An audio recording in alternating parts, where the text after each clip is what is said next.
जान हथेली पर लेकर दुश्मन का सीना चीर दिया। देश को ये कर्ज देकर गहरी नींद सो गया। फिर से वीर भारत माँ के शहीद हो गए। बलिदान तुम्हारा ए देश कभी नहीं भूल पाएगा। याद करेगा तुमको और वंदे मातरम गाएगा।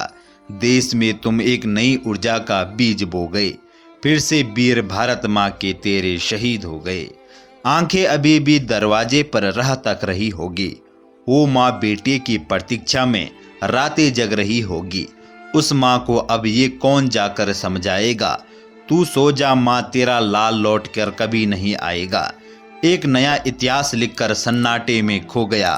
फिर से वीर भारत माँ तेरा शहीद हो गया। हमारे देश के सही जवानों को सत सत नमन, जिन्होंने अपने देश के खातिर अपने प्राणों को न्यौछावर कर दिया और वीरगति को प्राप्त हुए। हमारे प्यारे भारत देश के उन माताओं को भी सत सत नमन, जिन्होंने ऐसे पुत्र और पुत्रियों को जन्म दिया जिसने अपने देश के लिए सब कुछ लुटा दिया। गुजरने वाली हवा बता, मेरा